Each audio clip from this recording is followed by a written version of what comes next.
Good morning. How are you? Happy Monday. Did you have a lovely weekend? I forget to introduce myself. I kind of assume that everybody knows me.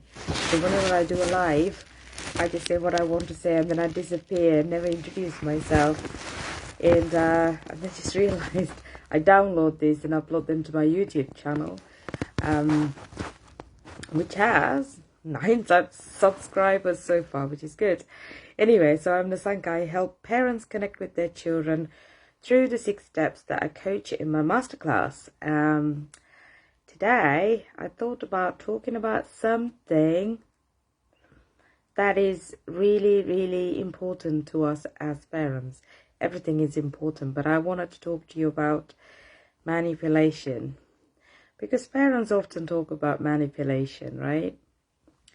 I'll tell you a story before I talk about manipulation and what it means for children, what it means for your relationship, and where it comes from. And so when I first started the business, obviously I registered the business a while ago, and I've been paying close attention and working on it for 1.5 years now, or a little bit more than that. Let's say about 2 years now. And when I first started the business, I wanted to learn everything that there is out there to learn. And I've attended, a lot of challenges that, marketing gurus or marketing coaches did. And I've watched lives and I watched their videos. I've followed training programs, and I've learned a great deal. And also something that you coaches, if you're out there, that we will probably have in common is when you first come out into the market as a new coach or new therapist, coach, whatever, new business, small business owner. One thing you'll probably recognize is there's a lot of people reaching out to you to sell their business mentoring program, which is a good thing. That's how business is done. You've got to reach out to people. I'm not complaining about that, but I booked onto some of those calls, and at the beginning, when I was really naive and had no idea, I come from an educational background. What did I know about marketing, and what did I know about business? Zero. And well, that's at least how I perceived my knowledge. And so when I was listening to those calls, and something that I recognized right at the beginning is that how much aggression and manipulation and coercion is there in those sales scripts. It never felt like some of those calls, some of those coaching calls, marketing calls, came from a place of honesty, and mind you that, at the beginning, I started the business, I would say I was desperate. I had to deal with the desperation first to find my way of marketing, my way of doing business. And, I have a very strong background in linguistics and, discourse analysis. That means I've studied discourse analysis at a master's level. That meant I can actually tune into people's language and recognize patterns very quickly. And that really came in handy at the beginning when I chose to work with people.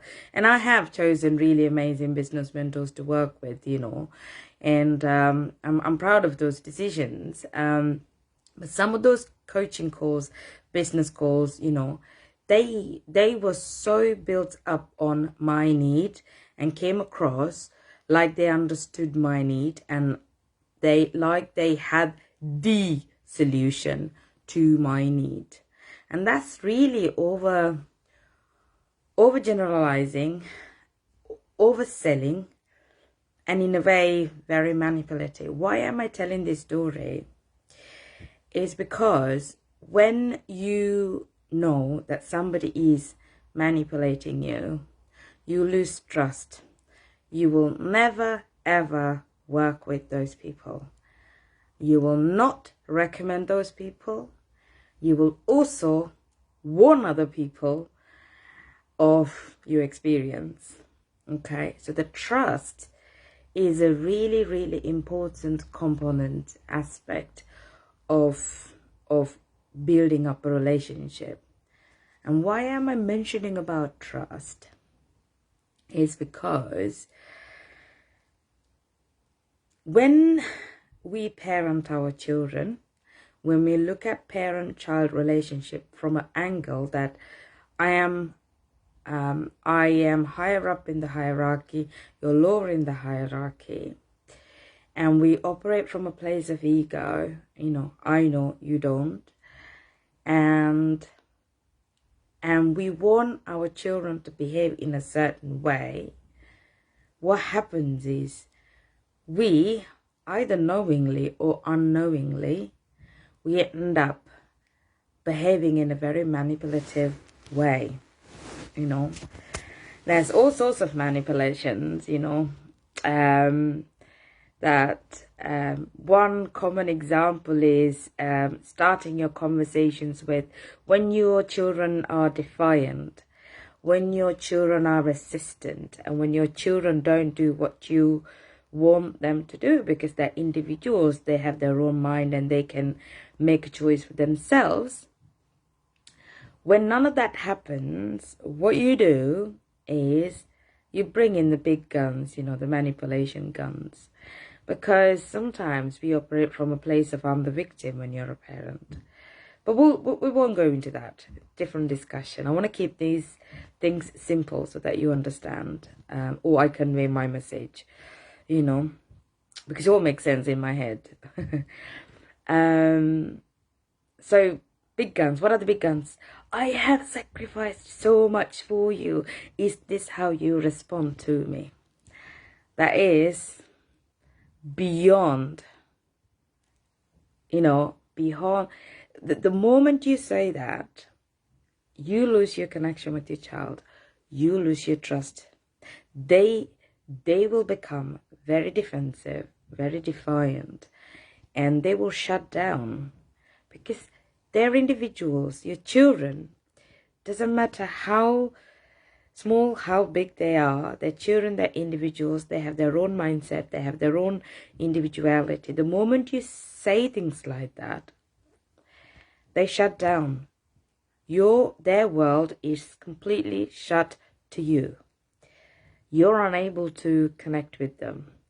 So anything you say it's not relevant to them, So the manipulation, and there are so many other ways of manipulating, manipulating children with, oh, I'll buy you this, and then you do this, and, or I pay so much for you, and why can't you, it's just the power battle, or the coercion, coercing children into behaving or doing things that we want them to do. Because we believe that we are above the hierarchy. That destroys the trust completely. You can be the victim, and you can come across like the victim and manipulate them with that language, like I said, oh, I've done so much for you, is that how you respond to me? Or you can coerce them with all sorts of threats, if you don't do this, you won't get this.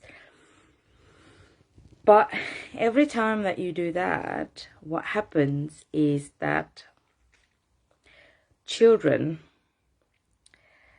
shuts their world to you. There's no trust. It's not an open relationship. People can see manipulation. So our children are so good at tuning into this manipulation, and they can become defiant. Doesn't matter whether they're toddlers or older children, teenagers, doesn't matter. They're very good at looking at this manipulation and recognizing it in us. So That's not very helpful. None of us like to be manipulated into doing something. None of us want to be coerced into doing something. None of us want to be threatened into doing something, you know. We have rights, individual rights to our own mind. And so do children. Trust, therefore, is a very important part. And trust can be built only by having an open conversation. An open conversation itself, away from manipulation, is, you know, it needs skills. We need skills to be able to have open conversations with our children by respecting their views, respecting their mindset. We need skills. If you don't know, the question is, are you willing to learn them? Are you willing to learn the new skills? That's my thought for today. Please subscribe to my YouTube channel, and I will put the link, and keep watching. I will announce the dates for my masterclass. I'm hoping that it would be end of March. Hello, how are you? Just finishing my live. We were talking about manipulation and manipulating children. Yeah, when I finish, please do watch it and let me know what you think. Have a great day. My fence is gone, by the way. On Friday, we had a really, really bad storm, and my fence is completely gone. We had my daughter, and she was playing with my neighbor's children, and they saw the fence going. Apparently, we live in a 7-bedroom house with 3 gardens now. But that's their interpretation. Children are always very good at interpreting things in a positive manner. Anyway, have a good week ahead. It's half term, so I'm not going to get much done this week. But have a lovely week. Take care. Bye-bye.